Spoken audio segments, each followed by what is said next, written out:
What's up, guys? Vinyl Vixen and Slim Shetty Yola. here at Rap Session. Yola? What does that mean? I don't know. Okay. Let's redo that. Vinyl Vixen and Slim Shetty here at Rap Sesh. What's up, guys? Yola. So this week we are working on a ton of stuff. It's pretty crazy in here. But today we are going to talk about this Maserati. What is this again? Gran Turismo. A Gran Turismo. You know what year it is? 2015. So on this car, we're using the black brushed from Avery. Thank you. Yeah. So this material is like a brushed aluminum kind of thing. Brushed steel. It's got a little bit of metallic in it. It's actually really conformable. It's actually It's a not really that nice thick. material to work with. It is really nice to work with, but it is also difficult because it is a directional film. So all the grain of this metal is going this way. So this film is really fun to work with. It's pretty thin and it's very conformable. It is a little bit more expensive than your regular rolls. It's a premium film. I think it's a little bit over $1,000 for a 25-yard roll. But you present different challenges with this film because it is directional. So the grain of this metal is all going left to right. So you kind of have to plan your car out right. The hardest issue to deal with is stretching it properly and having your panels line up. So we have the grain going this way down the side of the car, right, from front to back. But then you get to areas like your hood, where because of the sizing of the hood, you have to turn the vinyl this way. So you've got metal going this way and you've got it going this way. And some customers aren't gonna like that break in pattern. No, it looks weird.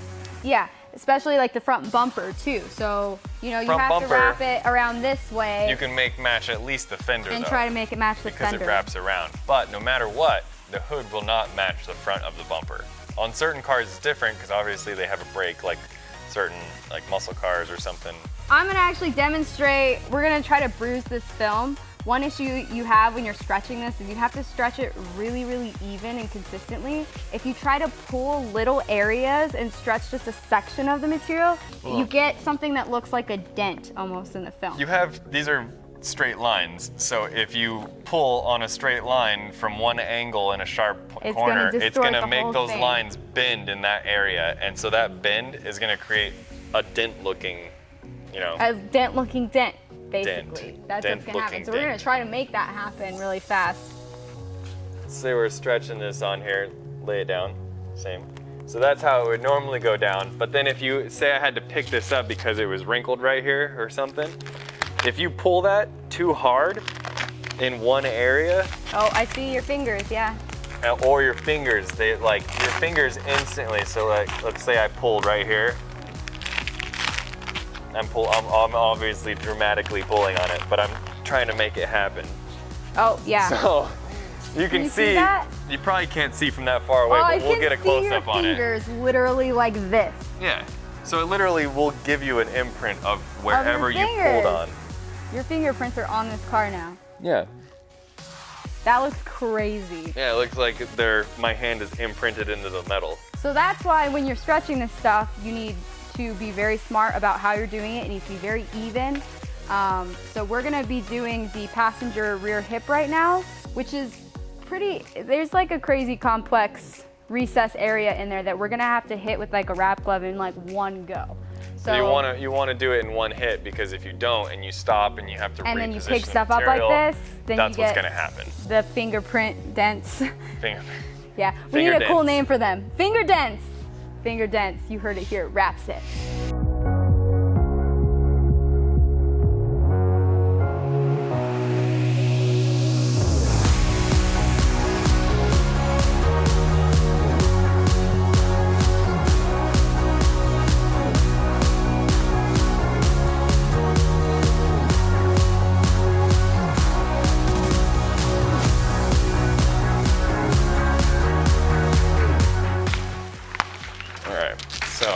pull that back up. Just nice and easy. Don't stretch anything, I just want to pull it.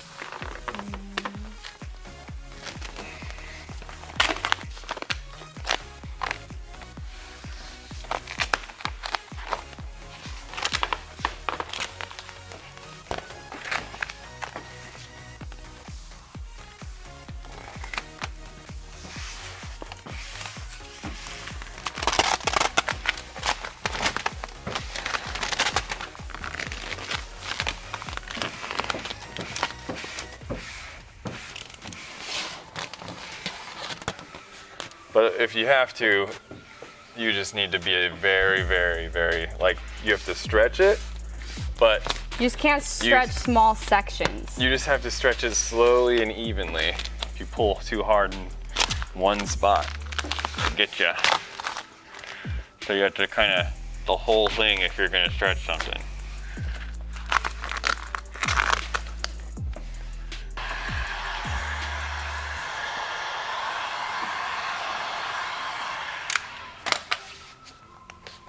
Nice and easy.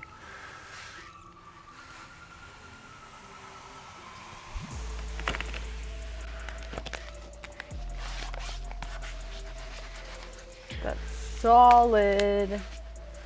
There you go. Super clean.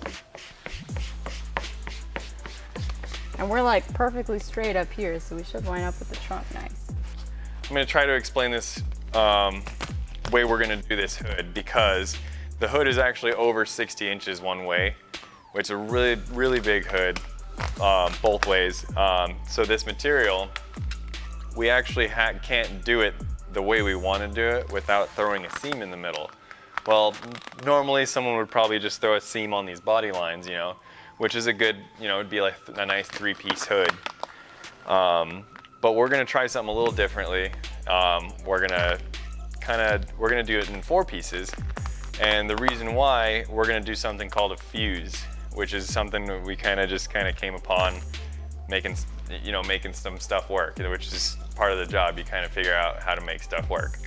So on this hood, what we'll do is we're gonna lay 3 pieces on the hood, and we're gonna butt seam those pieces right on these body lines. And so, and by doing that with this brushed steel material, since it has a directional brushed, you know, that linear pattern, those seams are gonna be pretty much non-existent. And as long as you butt cut them to the width where they're not too far apart or not too close together, which is a very fine line, you have to be this is like a, not a beginner thing. So I wouldn't try it if you're just learning. Surgery. It's literally like, you have to be pretty good with your knifeless. And so the knifeless has to literally, when you're laying knifeless, you have to lay that knifeless on the edge of the material perfectly to where the other butt's right up next to it, because obviously you don't want to take a knife to this car. So after we do the butt seam, 3 pieces are on this hood, we're gonna take the 4th piece and we're gonna do the middle piece again, but we're gonna extend that just over this butt seams. So that way, those butt seams are covered and they're sealed to where they're not gonna spread, they're not gonna do anything like that. And so what that does is almost disappears, because all you're seeing is the edge of the vinyl, not an actual overlapped seam, because that raises. So you're literally seeing just the edges of the vinyl, which on brushed steel, the edges of the vinyl look like the linear pattern. So it will literally disappear, and we'll show you guys here in a second how we're gonna do that. But it's a little bit different way of doing things. It's another step. It's one extra step, but it makes a huge difference. And literally after you're done with this hood, you probably won't even be able to tell that it's seamed. Looks like one piece. So it'll look like one piece. That's how I do a lot of my bumpers. A lot of inlays on bumpers, if they're small enough or easy enough, I'll actually do a fuse. That way the seams literally disappear and you just see that edge. And on most materials, that edge is almost non-existent. So, but yeah, that's pretty much a fuse.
We are gonna check out for the week because I'm getting hangry and it is late. Who knows if we'll even finish this panel. If you guys want to see the finished project, make sure to check out our social media. That is Vinyl Vixen Raps and Rap Sesh AZ, Facebook and Instagram. Make sure to like, comment, and subscribe if you dig the Rap Sesh vibe. Oh. See you guys next week, yeah? Later.